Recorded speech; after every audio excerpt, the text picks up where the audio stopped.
नमस्कार विद्यार्थी मित्रांनो, तर आपल्याला या लेक्चर मध्ये फंड फ्लो स्टेटमेंट मधील पुढचा प्रॉब्लेम घ्यायचा आहे. तर मी अगोदर प्रॉब्लेम वाचून दाखवतो, त्यानंतर आपण सोल्युशन घेऊ. तर प्रॉब्लेम बघा.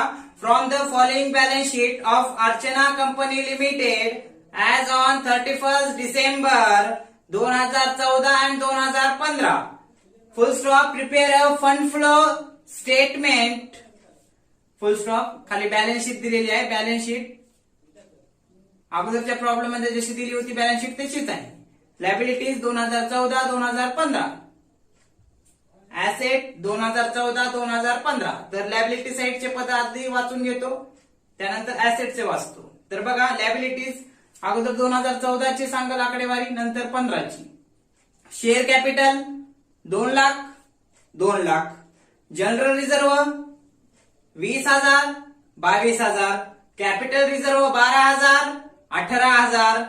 Profit and loss account 5,600 6,800. Sundry creditors 17,000 34,400.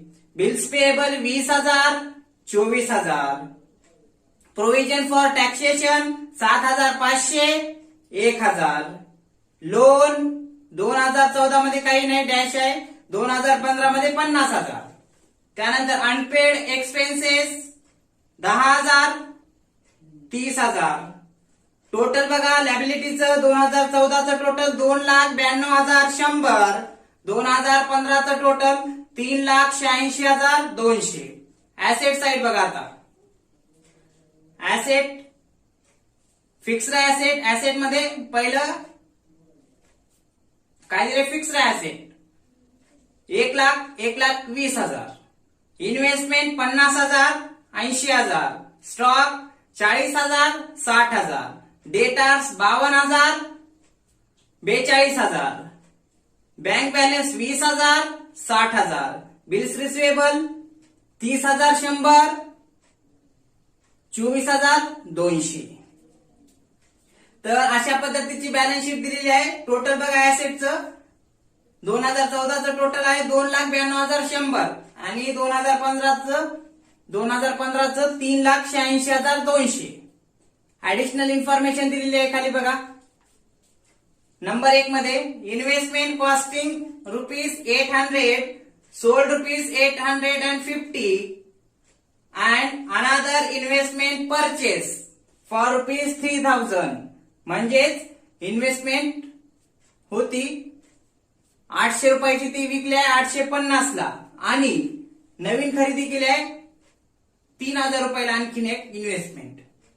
Number 2 depreciation on fixed asset ₹9,000. Depreciation fixed asset. आता ह्या प्रॉब्लेम मध्ये फिक्स्ड ऍसेटच दिले, फक्त सांगितलं नाही plant and machinery, land and building. Fixed asset तर फिक्स्ड ऍसेट काहीतरी असेल. 3 number provision for income tax ₹1,000. Provision for income tax, provision करा म्हणले इन्कम टॅक्सची 1,000ची करू मग. चौथी adjustment a part of fixed asset costing ₹5,000. काय? 5,000 सोल्ड फॉर ₹8,500. म्हणजे एक ऍसेटचा भाग 5,000चा होता, तो विकला 8,500 ला. त्यानंतर 5वी इन्व्हेस्टमेंट बघा. Dividend paid ₹9,000. लाभांश दिलेला आहे किती? 9,000. हे लक्षात. तर अशा पद्धतीचे ऍडजस्टमेंट दिलेले आहेत. तर आपण काय करू, आधी चेंजेस इन वर्किंग कॅपिटल काढू आणि ऍडजस्टमेंट जो आपण प्रत्येक पद सोडून घेऊ बॅलन्स शीट मधले आणि ऍडजस्टमेंट कडे जेव्हा येऊ तेव्हाच ऍडजस्टमेंट एक विश्लेषणासहित घेऊ. हे लक्षात. तर करा तयार मग. काय? Statement showing changes in working capital. त्याच्यामध्ये तारीख आहे, म्हणजे तारीख आहे त्याच्या खाली ऍज ऑन या नावानं 31 डिसेंबर 2014 आणि 2015. टोटल 4 कॉलम तयार करा main statement showing changes in working capital मध्ये. आणि चौथ्यामध्ये 2 सब तयार करायचे. पहिला पर्टिक्युलर्सचा, दुसरा 2014 2015 changes in working capital, increase आणि डिक्रीज. त्यानंतर फंड फ्लो स्टेटमेंट तयार करून घ्या. फंड फ्लो स्टेटमेंटच्या खाली पण ऍज ऑन 31 डिसेंबर 2014 आणि 2015. त्याच्यामध्ये 4 कॉलम. डाव्या बाजूला सोर्सेस आणि रुपीस, उजव्या बाजूला ऍप्लिकेशन आणि रुपीस. त्यानंतर adjusted profit and loss account, त्याच्यामध्ये पर्टिक्युलर डेबिट साइडला पर्टिक्युलर रुपीज, क्रेडिट साइडला पर्टिक्युलर रुपीज. ऍडजस्टमेंट इन्व्हेस्टमेंट वरती आहे म्हणून इन्व्हेस्टमेंट अकाउंट बी तयार करावं लागेल. डेबिट साइडला पर्टिक्युलर रुपीज, क्रेडिटला particular rupees. Provision for taxation म्हणले म्हणून तिथे पण अकाउंट तयार करावं लागेल. डेबिट साइडला पर्टिक्युलर रुपीज, क्रेडिट साइडला पर्टिक्युलर रुपीज. आणि त्यानंतर फिक्स्ड ऍसेट अकाउंट, त्याच्यावर ऍडजस्टमेंट आहे म्हणून डेबिट साइडला पर्टिक्युलर रुपीज, क्रेडिटला पर्टिक्युलर रुपीज. हे झाले फॉर्मॅट तयार करून. आता वर्किंग कॅपिटल काढून घेऊ चेंजेस. तर बघा कसं काढतो, ए मायनस बी. ए काय असते, करंट ऍसेट. करंट ऍसेट घ्या. करंट ऍसेट मग कोणत्या कोणत्या आहेत बघा. ऍसेट साइडला स्टॉक एक आहे, डेटार्स एक आहे, बँक बॅलन्स एक आहे आणि बिल रिसिवेबल आहे. घ्या मग. डेटार्स, स्टॉक, त्यानंतर बिल्स रिसिवेबल आणि कॅश, ऍड बँक किंवा मग त्यालाच आपण काय कंसामध्ये घ्या, बँक बॅलन्स. बँक बॅलन्स हे लक्षात. हे झालं. त्यानंतर बिल्स रिसिवेबल पण घेतलं. हे झाले. हे लक्षात. बघा मग डेटा, स्टॉक, बिल्स रिसिवेबल आणि कॅश ऍट बँक. घ्या मग त्याची अमाऊंट लिहून. डेटाची आहे 52,000 आणि 42,000. हे लक्षात. त्यानंतर स्टॉकची घ्या 40,000 आणि 60,000. त्यानंतर बिल्स रिसिवेबलची अमाऊंट घ्या 30,100 आणि इकडे घ्या 24,200. त्यानंतर कॅश ऍट बँक किंवा बँक बॅलन्स 20,000 आणि 60,000. हे लक्षात.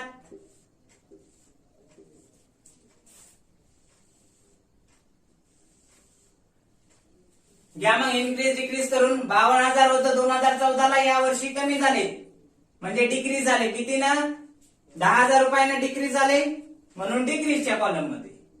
किती, 10,000 रुपये. त्यानंतर स्टॉक 40,000 होते 60,000 झाले तर इन्क्रीज झाले. इन्क्रीज झाले की आपण काय लिहितो, करंट ऍसेटच्या बाबतीत इन्क्रीजच्या कॉलम मध्ये. जर चालू वर्षामध्ये वाढ झाली असेल मागच्या वर्षीच्या तुलनेत तर इन्क्रीज मध्ये, आणि चालू वर्षामध्ये घट झाली असेल मागच्या वर्षीच्या तुलनेत तर डिक्रीज म्हणून डिक्रीज मध्ये लिहितो. बिल्स रिसिवेबल 30,100 होते 24,200 झालेत म्हणजे डिक्रीज झालेत. डिक्रीज झाले तर डिक्रीजच्या कॉलम मध्ये. किती, 5,900. 5,900. हा. त्यानंतर कॅश ऍट बँक किंवा बँक बॅलन्स 20,000 होतं 60,000 झाले म्हणजे इन्क्रीज झाले. किती न हो, तर 40,000 इन्क्रीज झाले. हे लक्षात. त्यानंतर टोटल करंट ऍसेट घ्या मग. टोटल करंट ऍसेट्स करा मग. टोटल 2014चं टोटल करा. ते टोटल होईल 1,42,100. 2015चं टोटल करा. 42, 60,000, 24,200, 60,000. ते टोटल होईल 1,86,200. त्यानंतर बी, करंट लॅबिलिटी घ्यायचं. Current liabilities. करंट लॅबिलिटीज मध्ये घ्या मग काय काही लॅबिलिटी साइडचे पद, सन्ड्री क्रेडिटर्स, बिल्स पेएबल आणि अनपेड एक्सपेन्सेस. हे 3 पद या ठिकाणी येतील. घ्या मग. Sundry creditors, sundry creditors. त्यानंतर बिल्स पेएबल. त्यानंतर unpaid expenses. Unpaid expenses, sundry creditors, bills payable, unpaid expenses. त्यांच्या रकमा लिहून घ्या. सन्ड्री क्रेडिटर्स 2014 साली होते 17,000. ते वाढून किती झाले, 34,400. त्यानंतर बिल्स पेएबल बघा 20,000 होते 2014 साली, ते वाढून किती झालेले आहेत तर 24,000. 24,000 घ्या लिहून. त्यानंतर अनपेड एक्सपेन्सेस 10,000 आणि 30,000. 10,000 होते 2014 मध्ये, ते वाढून किती झाले तर 30,000. हे झालं. त्यानंतर काय करा, इन्क्रीज डिक्रीज करा, पण करंट ऍसेटच्या विरुद्ध करंट लायबिलिटी मध्ये इथं जर इन्क्रीज झालं तर इन्क्रीजच्या कॉलम मध्ये घेत होतो, इथं जर डिक्रीज झालं तर डिक्रीजच्या कॉलम मध्ये. हे लक्षात. पण इथं जर इन्क्रीज झालं तर डिक्रीजच्या कॉलम मध्ये लिहायचं, आणि जर इथं जर डिक्रीज झालं तर इन्क्रीजच्या कॉलम मध्ये. हे लक्षात. तर बघा 17,000 आणि 34,400 म्हणजे इन्क्रीज झालंय चालू वर्षामध्ये, पण लिहायचं कुठं डिक्रीज मध्ये. किती तर फरकाची रक्कम येईल 17,400. हे झालं 17,400. त्यानंतर 20,000 आणि 24,000 इन्क्रीज झालंय किती ना 4,000, पण लिहायचं कुठं डिक्रीजला. त्यानंतर 10,000 होतं 30,000 झाले, चालू वर्षात वाढ झाली, इन्क्रीज झाले, पण लिहायचं कुठं डिक्रीज मध्ये. किती 20,000. हे लक्षात. त्यानंतर टोटल करून घ्या. मग टोटल करून घेतल्यानंतर त्याला नाव द्या टोटल करंट लॅबिलिटीज. किती हो 17,000, 20,000 आणि 10,000. टोटल त्यांचं जर केलं तर ते टोटल मिळेल आपल्याला 47,000 2014च टोटल करंट लॅबिलिटीचं. त्याचं 34,400, 24,000 आणि 30,000 यांचं टोटल करा तर ते टोटल भेटेल आपल्याला 88,400. हे लक्षात. आता आपल्याला टोटल करंट ऍसेट आणि टोटल करंट लॅबिलिटी आपल्याला मिळालेली आहे, आपण काढलेली आहे. आता आपल्याला काय करावं लागेल हो, वर्किंग कॅपिटल काढून घ्यावं लागेल. मग वर्किंग कॅपिटल काढून घ्या. कसं काढतात, वर्किंग कॅपिटल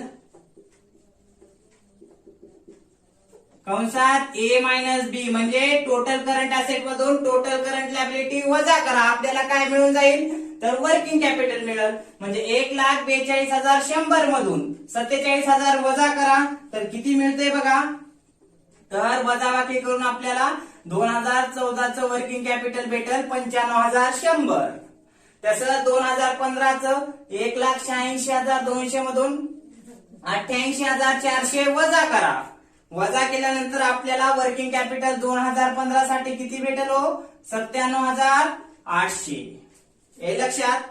त्यानंतर वर्किंग कॅपिटल काढून घेतलं, पुढली स्टेप काय करायची, वर्किंग कॅपिटल दोन्ही वर्षांचं बघायचं, त्यांची तुलना करायची, इन्क्रीज झाले का डिक्रीज झाले बघायचं. इन्क्रीज आपण कशावरून म्हणतो, चालू वर्षात जर वाढ झाली असेल तर इन्क्रीज, चालू वर्षात मागच्या वर्षीच्या तुलनेत घट झाली असेल तर डिक्रीज.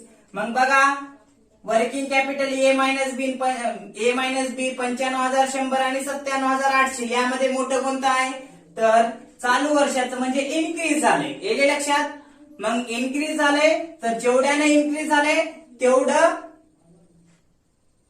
जिथं म्हणजे जिथली रक्कम कमी आहे तिथं लिहून घ्या. मग 97,800 95,100 मध्ये मोठं हे आहे तर दोघातील फरक किती येते हो 2,700. हे इकडे लिहून घ्या कारण इकडे बॅलन्स कमी आहे म्हणून. हे लक्षात. म्हणून इन्क्रीज झाले म्हणून त्याला नाव द्या 2,700 ला काय increase in working capital. Increase in working capital लिहून घेतलं 2,700. हे लक्षात. त्यानंतर वर्किंग कॅपिटल मध्ये इन्क्रीज झाले म्हणजे चालू वर्षामध्ये मागच्या वर्षीच्या तुलनेत वाढ झाली म्हणून दोघातली फरकाची रक्कम जिकडे कमी आहे तिथे लिहिली. त्यानंतर इन्क्रीज झालं की भविष्यामध्ये 2,700 न काय करावं लागेल भविष्यामध्ये म्हणजे काय, हे झालं 2015चं. पण 2016च्या जेव्हा आपण आर्थिक वर्ष सुरू होईल तेव्हा आपल्याला काय करावं लागेल वर्किंग कॅपिटल मध्ये थोडी घट करावी लागेल. का कारण मागच्या वर्षीच्या तुलनेत वाढ झालेली आहे म्हणून आपल्याला ते डिक्रीज करावं लागेल. किती 2,700 म्हणून डिक्रीजच्या कॉलम मध्ये किती 2,700. हे लक्षात. त्यानंतर हे झालं. आता इकडलेही टोटल करून घ्या. यांचं टोटल करा तर टोटल केल्यानंतर आपल्याला मिळते 60,000. हे लक्षात. इकडलं टोटल करा तर इकडलं पण 60,000. हे लक्षात. हे झालं काय, statement showing changes in working capital.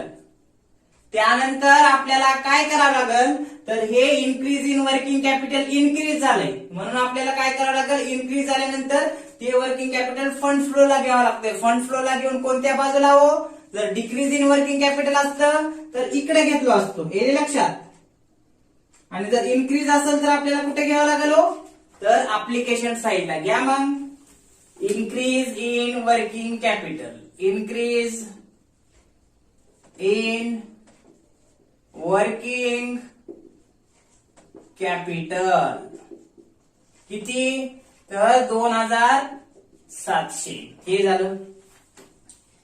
या ठिकाणी करंट ऍसेट मधून करंट लायबिलिटी वजा करून आपण काय तयार करून घेतलं, चेंजेस इन वर्किंग कॅपिटल. त्यानंतर आपल्याला काय करावं लागेल, आता जे काही बॅलन्स शीट मध्ये राहिलेल्या पदांचा विचार करावा लागेल आणि त्यानुसार त्यांचे परिणाम कुठं होतात ते करावं लागेल. ते झाल्यानंतर आपण खाली ऍडजस्टमेंट कडे येऊ. तर बघा, आधी लायबिलिटी साइडचे शेअर कॅपिटल 2 लाख होतं 2014 मध्ये, 2015 मध्ये 2 लाखच आहे. म्हणजे काय, आपण वाढले बी नाही घटलेलंही नाही, म्हणजे आपण काय बरोबरच आहे. मग त्याचा काही परिणाम होईल का, नाही होणार. पुढे जनरल रिझर्व्ह 20,000 होतं 22,000 झाले, म्हणजे वाढले. लायबिलिटी वाढलं की कधी लक्षात ठेवायचं काय, डेबिट साइडला. हे लक्षात. मग आपल्याला काय करावं लागेल, जनरल रिझर्व्ह 2,000 रुपयानं राईट ऑफ करावं लागेल. घ्या मग ऍडजस्टेड प्रॉफिट अँड लॉस अकाउंटच्या इकडं जनरल रिझर्व्ह. हे लक्षात. किती, तर जनरल रिझर्व्ह किती घ्यावं लागेल, तर 2,000. जेवढ्यानं हे झाले ते राईट ऑफ. पुढलं पद बघा, कॅपिटल रिझर्व्ह 12,000 होतं 18,000 झाले, म्हणजे वाढले. हे पण आपल्याला काय करावं लागेल, मग 6,000 राईट ऑफ करावं लागेल. मग इथंच कॅपिटल रिझर्व्ह राईट ऑफ किती, 6,000. हे लक्षात. त्यानंतर प्रॉफिट अँड लॉस अकाउंट 5,600 आणि 6,800. ऍडजस्टेड प्रॉफिट अँड लॉस अकाउंटला घ्या मग त्यांचे बॅलन्स. 2014 बाय ओपनिंग घ्या, बाय ओपनिंग बॅलन्स या नावानं किती दिलंय, बाय ओपनिंग बॅलन्स म्हणून 2014 मध्ये 5,600 आणि क्लोजिंग म्हणून 2015 घ्या. टू क्लोजिंग बॅलन्स घ्या. मग टू क्लोजिंग बॅलन्स किती हो, तर 6,800. 6,800 घ्या. त्यानंतर सनरी क्रेडिटार्स घेतलेला आहे, इकडं बिल्स पेएबल घेतलेला आहे, प्रोव्हिजन फॉर टॅक्सेशन त्याच्यावर खाली ऍडजस्टमेंट दिलेली आहे बघा, provision for income tax rupees. मग आपल्याला ह्याचं बॅलन्स आपण अकाउंट काढलंय प्रोव्हिजन फॉर टॅक्सेशन, त्याचं बॅलन्स घ्या. मग 2014 क्रेडिटला घ्या बाय ओपनिंग म्हणून, बाय, कारण लायबिलिटीचं जे बॅलन्स असतात ते प्रिव्हियस इयरचं क्रेडिटला घ्यायचं बाय ओपनिंग म्हणून आणि चालू वर्षाचं डेबिटला घ्यायचं टू क्लोजिंग म्हणून. घ्या मग by opening balance, by opening balance किती हो, तर 7,500. 7,500 आणि टू क्लोजिंग म्हणून डेबिटला घ्या, टू क्लोजिंग बॅलन्स किती दिले, तर 1,000. ठीक आहे, 1,000 घेऊन टाका. हे लक्षात घेतलं 1,000. त्यानंतर लोन दिले, पुढलं बॅलन्स शीट मधलं पद लोन. 2014 मध्ये काहीच नाही, 2015 मध्ये 50,000 लोन दिले. शॉर्ट टर्म म्हणले का काही नाही, मग समजायचं लॉंग टर्म आहे. मग लोन 2015 मध्ये 50,000 झाले, 14 मध्ये काहीच नव्हतं. याचा अर्थ काय, लोन घेतला असेल बँकेकडून. मग लोन घेतला आहे म्हणल्यावर इनफ्लो झाला. मग घ्या सोर्सेस साइडला काय लोन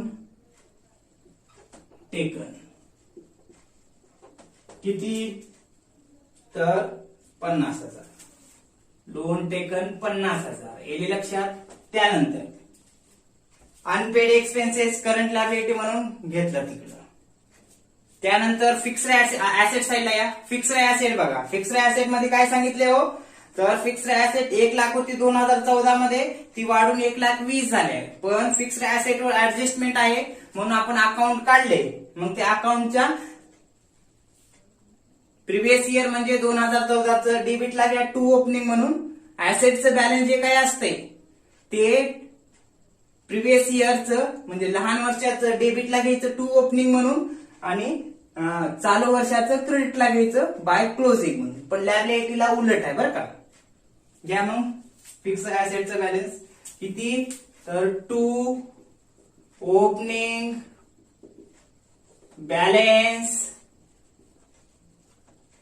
ओपनिंग बॅलन्स घ्या 1 लाख हे लक्षात, आणि क्रेडिटला घ्या by closing balance. By closing balance. By closing balance किती तर 1,20,000. 1,20,000 ठीक आहे. त्यानंतर इन्व्हेस्टमेंट 50,000 होती 14ला, 2015ला किती 80,000 झाले, वाढ झाले. पण इन्व्हेस्टमेंट वरती पण सांगितलेलं आहे ऍडजस्टमेंट म्हणून त्याचं पण आपण इन्व्हेस्टमेंट अकाउंट काढले. बॅलन्स घ्या तिथं. मग ऍसेटला म्हणून opening balance to opening balance हे लक्षात टू ओपनिंग बॅलन्स घ्या. मग इन्व्हेस्टमेंटचं 50,000 आणि क्रेडिटला घ्या by closing. Bye closing balance. By closing balance तर किती तर घ्यायचं 80,000. त्यानंतर स्टॉक घेतलाय वर्किंग कॅपिटल करताना, डेटर्स पण घेतले, बँक बॅलन्स पण घेतले, बिल्स रिसिवेबल पण घेतले. म्हणजे या पद्धतीने आपण जवळपास सर्वच हे घेतलेलं आहे बरं का. तर यानंतर ऍडजस्टमेंट आपण बघू, एक एक ऍडजस्टमेंट सोडून घेऊ. पहिली ऍडजस्टमेंट बघा, investment costing ₹800 sold ₹850 and another investment purchase for ₹3,000. म्हणजेच एक इन्व्हेस्टमेंट, आता काही इन्व्हेस्टमेंट घेतली असेल, किसान विकास पत्रामध्ये इन्व्हेस्टमेंट केली असेल कंपनीनं, किंवा मग काही बॉन्ड्स मध्ये इन्व्हेस्टमेंट केली असेल, ती ₹800 इन्व्हेस्टमेंट कितीला विकलाय 850ला हे लक्षात. आणि त्याच्यासोबतच दुसरी एक ऍडजस्टमेंट मध्ये काय सांगितले की ₹3,000 इन्व्हेस्टमेंट खरेदी केली आहे हे लक्षात.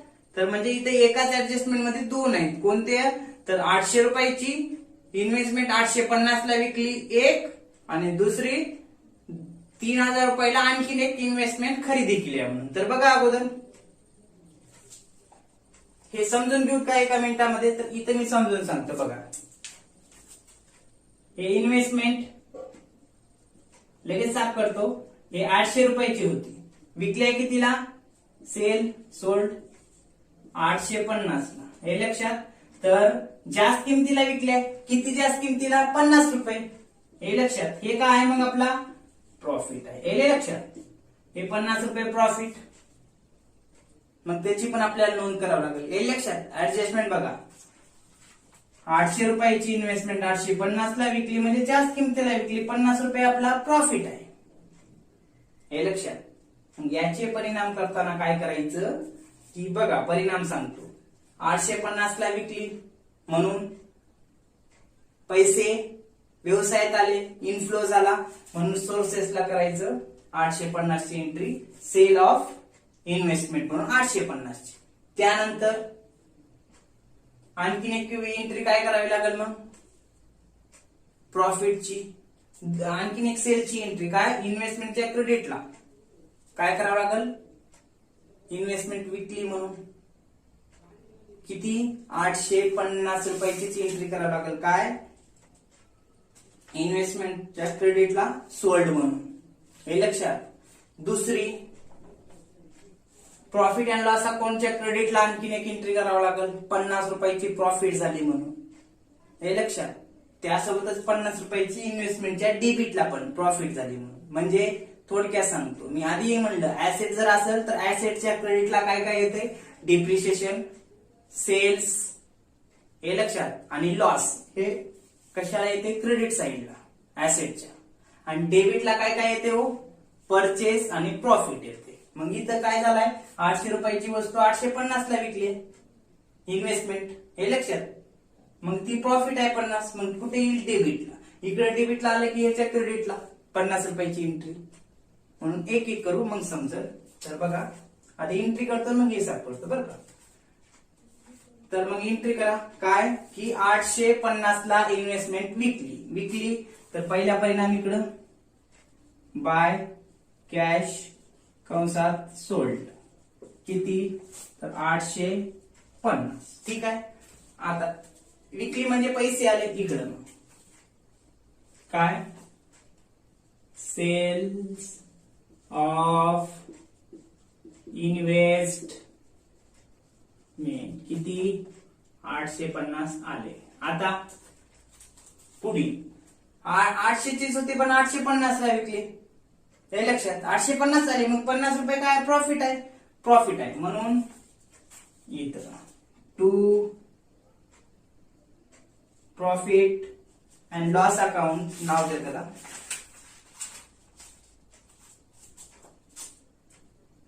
प्रॉफिट अँड लॉस अकाउंट कंसामध्ये काय, प्रॉफिट किती, तर 50 रुपयाचा प्रॉफिट झाला, हे लक्षात, त्या इन्व्हेस्टमेंट. आता दुसरा परिणाम इकडं बाय काय, सेल ऑफ इन्व्हेस्टमेंट किंवा बाय प्रॉफिट ऑन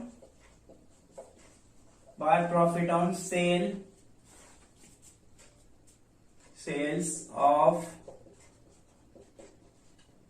इन्व्हेस्टमेंट, बरं का, किती, 50 रुपये, हे लक्षात झाले. मग त्याबरोबरच पुढे सांगितले बघा काय, ऍडजस्टमेंट पूर्ण वाचतो. ही काय केलं आपण, 800 रुपयाची इन्व्हेस्टमेंट 850 ला विकली, 850 आले, मग विक्री क्रेडिटला दाखवले 850 ची इन्व्हेस्टमेंट अकाउंटच्या, आणि दुसरा परिणाम त्याचा सोर्सेस साईडला पैसे आले म्हणून, इनफ्लो झाला म्हणून. परत 50 रुपये प्रॉफिट झालाय, मग ते प्रॉफिट पण डेबिटला घेतला, प्रॉफिट इकडे येतो, लॉस तिकडे येतो. प्रॉफिट आहे म्हणून डेबिटला घेतलं इन्व्हेस्टमेंट अकाउंटच्या, आणि profit and adjusted profit and loss अकाउंटच्या क्रेडिटला घेतलं 50 रुपये. ही झाली ऍडजस्टमेंट अर्धी. पुढे सांगितलंय बघा अँड म्हणून, and another investment purchase for ₹3000. आणखीन एक इन्व्हेस्टमेंट खरेदी केली आहे 3000 ला. मग खरेदी केली इन्व्हेस्टमेंट, पैसे चालेत ना, म्हणून अप्लिकेशनला काय, परचेस ऑफ इन्व्हेस्टमेंट 3000, आणि त्याचा दुसरा परिणाम कुठं, तर परचेस असेल तर कुठं, इन्व्हेस्टमेंट अकाउंटच्या डेबिटला ना, कारण इकडे सेल्स घेतो, इकडे डिप्रिशिएशन घेतो आणि लॉस घेतो, इकडे परचेस आणि प्रॉफिट इकडे येते. तर घ्या मग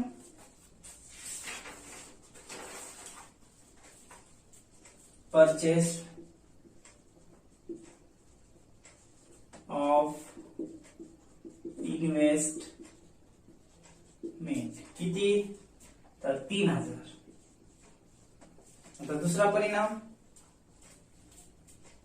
इथं टू कॅश कंसात परचेस किती हजार, तर 3000, हे लक्षात. त्यानंतर ही पहिली ऍडजस्टमेंट या ठिकाणी झाली. त्यानंतर दुसरी ऍडजस्टमेंट बघा,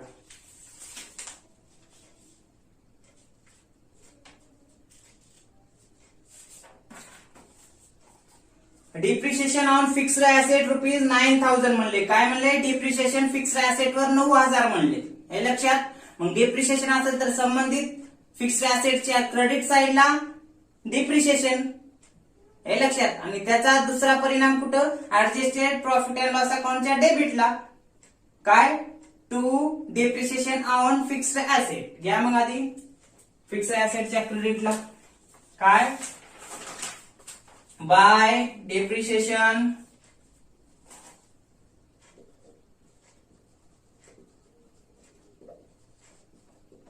किंवा कंसामध्ये पी आणि एल जरी घेतलं तर चालेल, कारण ते आपण कुठं दाखवणार आहात, तर प्रॉफिट अँड लॉसच्या डेबिटला ना, तर तसंही केलं तर चालेल. 9,000. त्याचा दुसरा परिणाम इकडं, to depreciation on fixed assets. किती? 9,000 बरं का. त्यानंतर तिसरे ऍडजस्टमेंट बघा काय म्हणलंय, provision for income tax ₹1,000. Provision करा म्हणलंय, पेड म्हणलं नाही. इन्कम टॅक्स पेड अगोदरच्या प्रॉब्लेम मध्ये आपण पेड म्हणलं होतं म्हणून काय केलं होतं आपण, डायरेक्ट डेबिट साइडला टू कॅश कंसात पेड म्हणून लिहिलं होतं, पण इथं प्रोव्हिजन करा म्हणलंय. प्रोव्हिजन जर असेल तर क्रेडिटला आणि पेड जर असेल तर डेबिटला. मग प्रोव्हिजन आहे इकडे क्रेडिटला 1,000 रुपये घ्यायचा आणि त्याचा दुसरा परिणाम इकडे डेबिटला करा.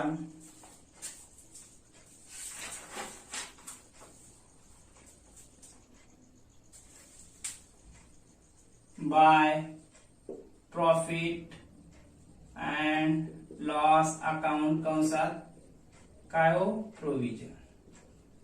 हे इथं नाही, सॉरी, कुठे घ्यायला पाहिजे, तर प्रोव्हिजन फॉर टॅक्सेशन मध्ये इथं, by profit and loss account कंसात प्रोव्हिजन किती, 1,000. हे झालं. त्याचा दुसरा परिणाम इकडं, तिकडे क्रेडिटला आलं की इकडे डेबिटला काय, इथं 2 घ्या बरं का, इथं 2, हे 2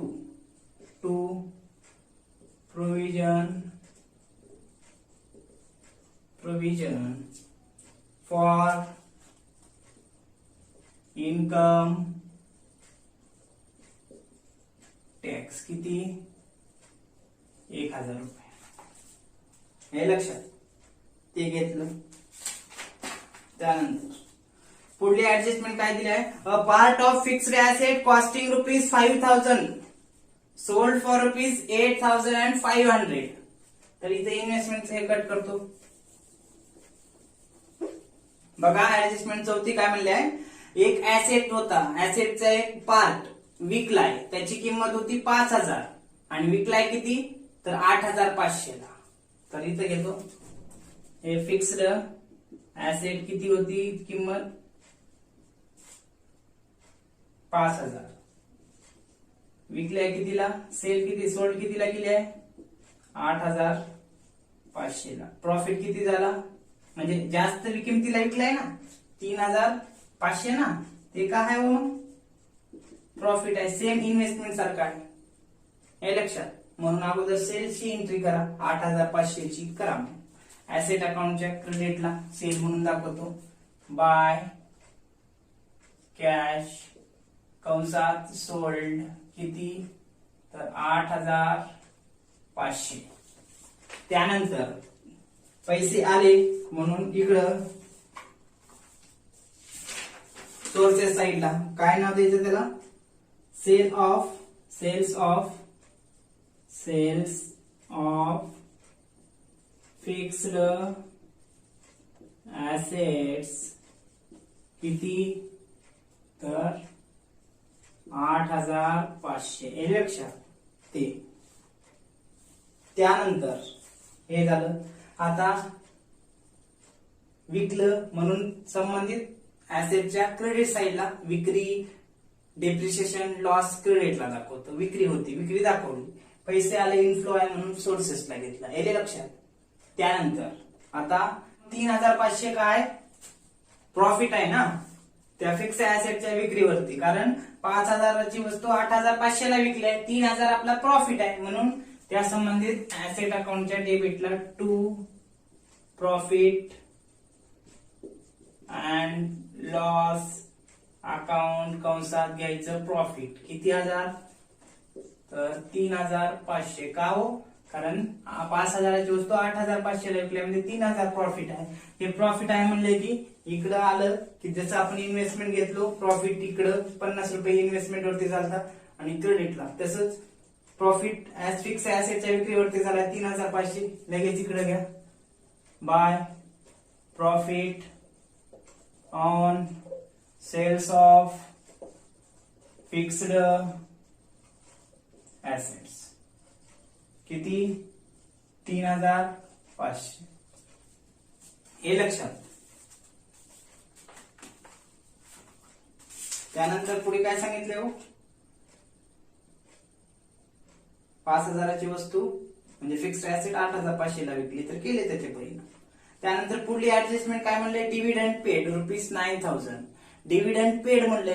डिव्हिडंड पेड केलं तर काय करायचं ऍडजस्टमेंट बॅलन्स शीट मध्ये दिसतं का डिव्हिडंडचं काही पद नाही म्हणून direct adjusted profit and loss अकाउंटला प्रपोज्ड डिव्हिडंड म्हणून प्रोव्हिजन करायची एक प्रकारची डायरेक्ट आणि पेड केलं म्हणून अप्लिकेशनला घ्या. मग टू प्रपोज्ड डिव्हिडंड किती तर 9,000. हे लक्षात. त्यानंतर डिव्हिडंड पेड केले मग घ्या. मग इथं डिव्हिडंड आउटफ्लो आहे ना पैसे चाले डिव्हिडंड पेड केले म्हणजे डिव्हिडंड पेड किती 9,000. हे लक्षात. हे 9,000 लक्षात. म्हणजे ऍडजस्टमेंट झाले का सर्व 5 ला 5 ऍडजस्टमेंट झाले. आता काय करा मग एक एक एक एक अकाउंट बंद करत या इकडून आधी फिक्स्ड ऍसेट. मग कारण का शेवटी काय बंद करायचं फंड फ्लो. कारण का ऍडजस्टेड प्रॉफिट अँड लॉस अकाउंटचं काय घेतलं जातंय ट्रेडिंग प्रॉफिट किंवा ट्रेडिंग लॉस इकडे वडला जातो. हे लक्षात. कुठं फंड फ्लोला. म्हणून ते हे बंद झाल्यानंतर हे इकडे हे बंद करायचं म्हणून या एक एक बंद करतो. करा फिक्स्ड ऍसेट क्रेडिटचं टोटल करा डेबिटचं टोटल करा. डेबिटला किती आहे 1,00,000 आणि 3,500. क्रेडिटला 1,20,000 8,500 आणि 9,000 म्हणजे क्रेडिटची जास्त होती. क्रेडिटचं टोटल करा तर क्रेडिटचं टोटल होते 1,37,500. हे लक्षात. आता काय करा क्रेडिटची जास्त आहे म्हणून डेबिटची आधी वजा करा क्रेडिट मधून. 1,37,500 मधून 1,03,500 गेले तर किती राहतात हो तर ते राहतात 34,000 बरं का 34,000. आता क्रेडिटची जास्त आहे डेबिटला लिहिला म्हणजे ते काय असेल हो मी म्हणलं डेबिटला काय येतंय टू कॅश कंसामध्ये काय घ्यायचं परचेस. डेबिटला काय येतंय एक तर प्रॉफिट नसता खरेदी. क्रेडिटची जास्त आली होती या ठिकाणी बेरीज डेबिटची वजा केली 34,000 डिफरन्स यायला 34,000ला काय नाव द्या टू कॅश कंसात परचेस. परचेस केलं म्हणून दाखवा. परचेस केलं याचा अर्थ काय होत आहे की 34,000 रुपयाचं आउटफ्लो झाला परचेस म्हणल्यानंतर. म्हणून घ्या इकडं परचेस ऑफ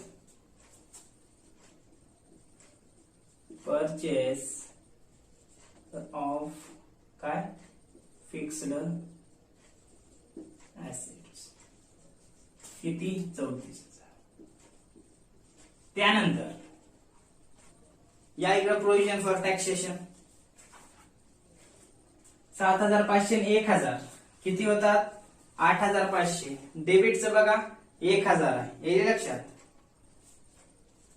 मग क्रेडिटची जास्त होईल ना किती ना 8,500 ना टोटल करा 8,500 न बंद होईल.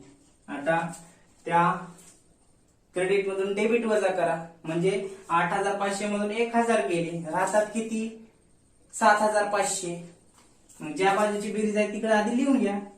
घेतलं लिहून. आता पुढे तर मी सांगितलं काय लक्षात ठेवा प्रोव्हिजन फॉर टॅक्सेशन असेल किंवा मग प्रपोज्ड डिव्हिडंड असेल हे लक्षात. तर क्रेडिट साइडला एक तर प्रोव्हिजन असते हे लक्षात आणि डेबिट साइडला काय पेड असते हे लक्षात. येले का लक्षात तुमच्या काय क्रेडिट साइडला प्रोव्हिजन जसे की आपण केले प्रोव्हिजन कुठं केले प्रोव्हिजन प्रपोज्ड डिव्हिडंडची केली होती. ऍडजस्टमेंट मध्ये एकच दिलं होतं, ते पद दिलं नव्हतं. काय दिलं होतं? Proposed dividend. प्रोव्हिजन केली त्याची आणि डायरेक्ट आपण पेड केली. ऍडजस्टमेंट मध्ये बॅलन्स शीट मध्ये पद नव्हतं म्हणून त्याचा काय आपण विचार केला नाही. इथं काय दिले? प्रोव्हिजन फॉर टॅक्सेशन मध्ये क्रेडिटची जास्त आहे 8,500, डेबिटला 1,000 आहे, 7,500 आहे. तर त्याला काय नाव द्यायचं? टू कॅश कंसात पेड. म्हणजे क्रेडिटला जर येत असेल, डेबिटचं जे असेल ते येत असेल बेरज, क्रेडिटला लिहिताना प्रोव्हिजन म्हणून लिहायचं. जसे की आपण इथे घेतले बघा, ऍडजस्टमेंट मध्ये सांगितलं होतं इन्कम टॅक्सची 1,000 प्रोव्हिजन करा. ही प्रोव्हिजनची आपण एंट्री केलेली आहे. मग प्रोव्हिजन क्रेडिटला, तर पेड असेल तर डेबिटला. पेड आहे 7,500 म्हणजे आपण इन्कम टॅक्स दिलं, इन्कम टॅक्स पेड आहे म्हणजे 7,500 रुपये गेले. 7,500 गेले तर आउटफ्लो आहे म्हणून अप्लिकेशनला घ्या. मग इन्कम टॅक्स पेड किती? 7,500. हे लक्षात. त्यानंतर हे पण बंद झालं. 2D इन्व्हेस्टमेंट वर या. करा मग इन्व्हेस्टमेंटचं. क्रेडिटची बेरीज 80,850. हे लक्षात. क्रेडिट डेबिटची बेरीज 50 आणि 3 53 53,050. तिकडे 80,850. म्हणजे क्रेडिटचे जास्त होते.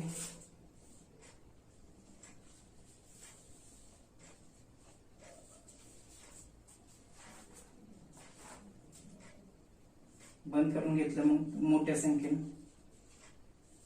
आता क्रेडिटची जास्त आहे, डेबिटची वजा करा. मग 80,850 मधून 53,050 वजा करा. वजा केल्यानंतर त्याचा बॅलन्स काय येते हो? तर ते बॅलन्स येते 27,800. झालं 27,800. आता त्याला काय नाव द्यायचं? मी सांगितलं. काय? क्रेडिटला लिहिते वेळेस आपण काय लिहितो? सोल्ड, डेप्रिशिएशन आणि लॉस. डेबिटला काय लिहितो? तर प्रॉफिट नसता परचेस. मग आता हे क्रेडिटची जास्त आहे, डेबिटला लिहायला म्हणजे ते काय असेल? परचेस. मग लिहा तिथं टू कॅश कंसात परचेस. 27,800 परचेस आहे म्हणजे काय? आउटफ्लो आहे, पैसे चालेत म्हणून अप्लिकेशनला या. मग इथं परचेस ऑफ इन्व्हेस्टमेंट. हे लक्षात. किती? तर 27,800. 27,800 हे लक्षात. त्यानंतर हे पण बंद झालं. इकडे या. ऍडजस्टेड प्रॉफिट अँड लॉस अकाउंटला करा. मग टोटल क्रेडिटला बघा 5,650, 3,500. डेबिटला बघा 9,000, परत 9,000, 2,000, 6,000, 1,000, 6,800. हे लक्षात. म्हणजे किती पद आहेत बघा? 2 3 4 5 6. हे लक्षात. म्हणजे डेबिटला 6 पद आहेत, क्रेडिटला 3च आहेत. डेबिटच्या पदांची बेरीज जास्त आहे. किती बेरीज आहे टोटल डेबिटची? तर बघा 33,800. क्रेडिटची किती? 9,000च्या जवळपास होईल. म्हणजे डेबिटनं आधी बंद करा. टोटल डेबिटचं जास्त आहे. किती? तर 33,800. इकडे पण 33,800. आता 33,800 येते ना. 9 2 18 20 20 26 27 27 आणि 6 33,800 बरोबर आहे. हे वजा करा क्रेडिटचं. बाय वजा करून इकडे लिहायचं. डेबिटची जास्त असेल तर क्रेडिटला लिहिताना आपण काय लिहितो? ट्रेडिंग किंवा ऑपरेटिंग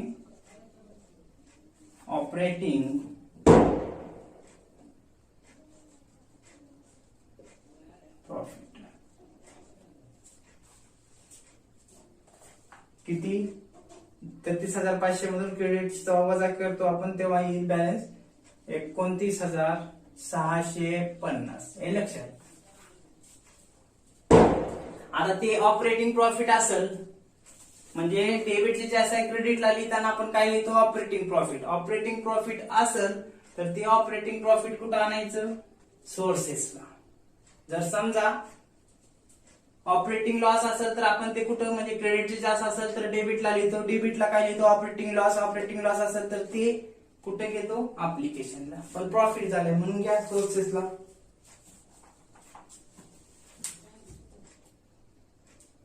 ट्रेडिंग ऑपरेटिंग. किती ऑपरेटिंग प्रॉफिट 29,000. हे लक्षात. बरोबर आहे का. 29,650 घ्या मग.